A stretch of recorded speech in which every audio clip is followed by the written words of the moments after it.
Assalamualaikum warahmatullahi wabarakatuh. Selamat pagi teman-teman. Kali ini kita akan membahas dua ilmu sekaligus. Wah, ini luar biasa. Emas dan sedekah. Nah, sebelumnya saya pengen lihatkan ini dulu nih. Ya, ini uang sangat menggetarkan saya, tapi dalam perspektif yang negatif gitu ya, yang kurang mengenakan. Kenapa? Uang ini nilainya adalah 100 triliun. 100 triliun dolar. Ya, 100 triliun dolar dari sebuah negara, dan ternyata kalau kita konversikan ke rupiah itu ternyata setara dengan sekali makan siang. Sekali makan siang. Wah, apa yang terjadi? Nah, menurut saya inilah ya, negara ini tidak mengerti bagaimana cara mengelola uang. Negara ini tidak mengerti bagaimana cara mengelola uang, akhirnya ya uangnya turun nilainya. Uangnya turun nilainya. Nah, kita kan kalau ngomong untuk konteks negara kan berat. Ya udah, kita mulai dari diri kita lah. Minimal kita mengerti bagaimana cara mengelola uang. Ya. Jadi saya menyarankan 7 hal bagaimana kita menyikapi uang. Pertama, berhemat.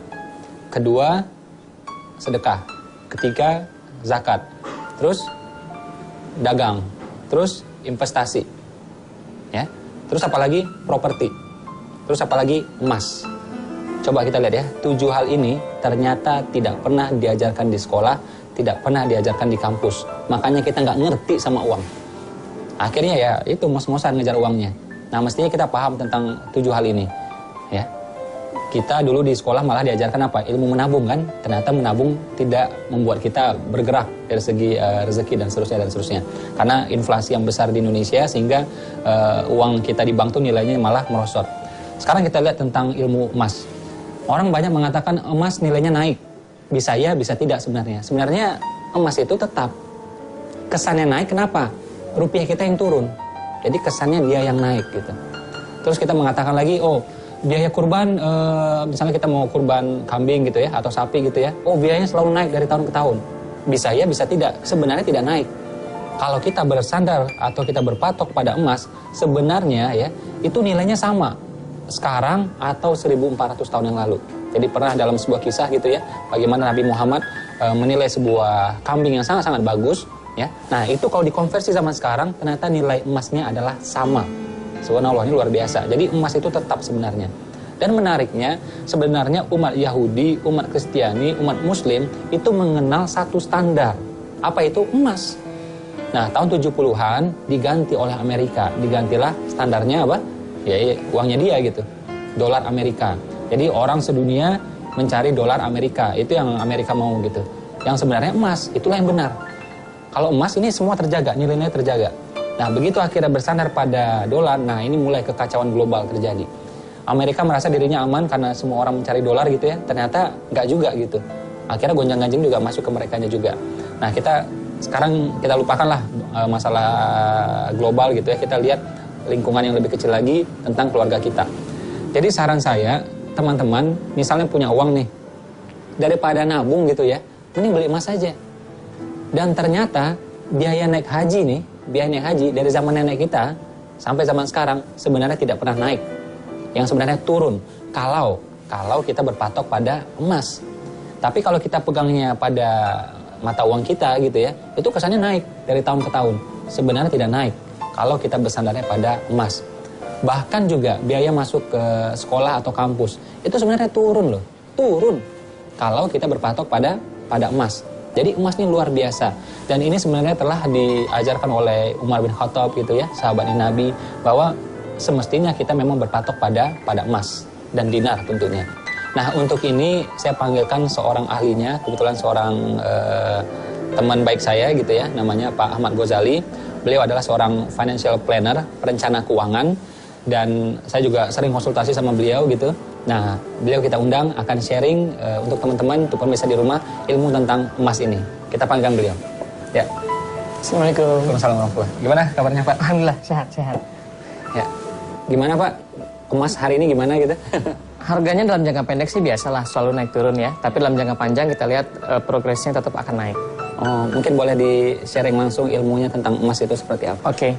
Teman-teman semua di rumah, coba perhatikan bahwa kita selama ini sudah berusaha menjaga betul aset kita, ya nggak?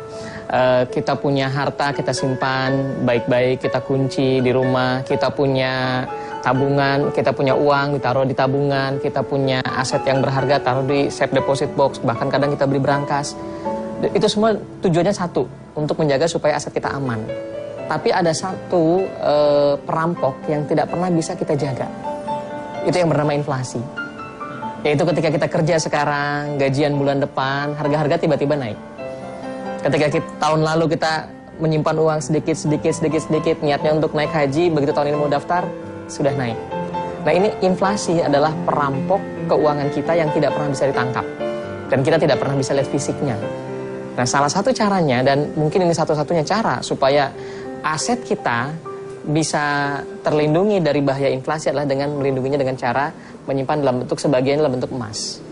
Kita harus menyimpan aset itu dalam bentuk fisik, misalnya properti yang memang kita pakai dan kita bisniskan, dalam bentuk bisnis yang memang kita perputaran terus, dalam bentuk liquid hanya untuk transaksi harian, sisanya silakan kita gunakan dalam bentuk emas.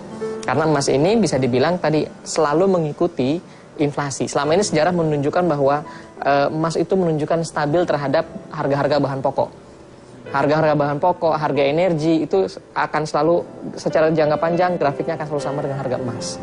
Jadi bisa dibilang dengan menjaga dengan kita menyimpan emas aset kita, maka kita menghedging atau menjaga aset kita dari risiko kenaikan inflasi terhadap bahan-bahan pokok, energi yang itu semua makin lama kita tahu makin mahal. Itu berapa persen kenaikannya biasanya tiap tahun?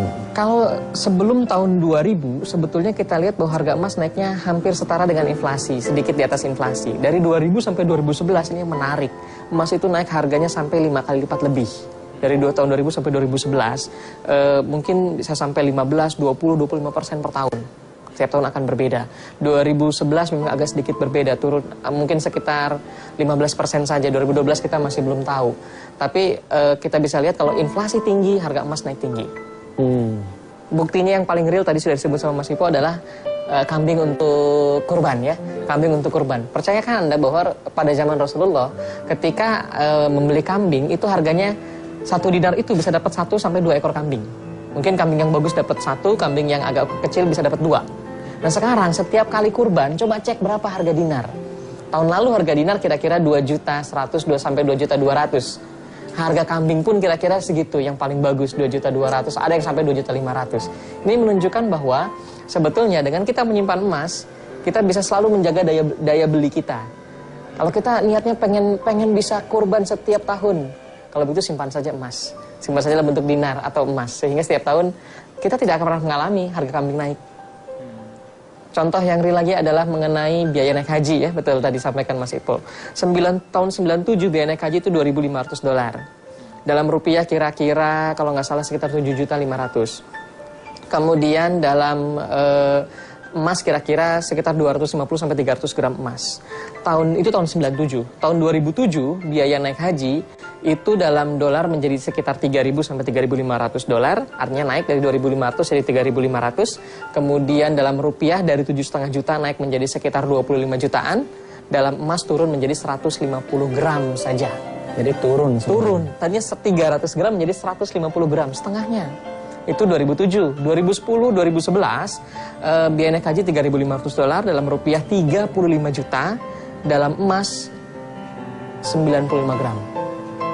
Tahun 2012 bahkan biaya naik haji dalam emas 75 gram saja. Jadi mulai sekarang kita nggak usah bilang-bilang naik haji, karena kesannya naik harganya.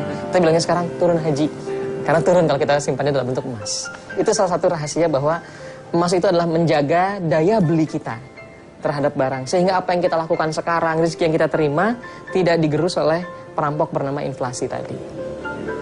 Wah, ini pagi ini saya dapat ilmu yang luar biasa ini. Kita kuliah S2 pun ya, belum tentu dapat ilmu kayak ginian loh, beneran ya. Bahkan kita malah menghabiskan uang gitu. Nah, kalau ini kita bisa dapat uang sebenarnya, kalau kita tahu ilmu tentang emas. Jadi dengan emas, nilai uang kita, nilai harta kita akan terjaga, lebih terjaga lah. Ya, lebih terjaga, relatif lebih terjaga. Ya, jadi kalau dua ini kita jalanin, kita usaha, kita kerja, ya ini akan terbentengi semuanya. Akan lebih bagus semuanya. Oke? Mungkin itu aja sharing kita pada pagi hari ini. Terima kasih atas perhatian teman-teman. Assalamualaikum warahmatullahi wabarakatuh. Selamat pagi teman-teman. Semoga berkah berlimpah.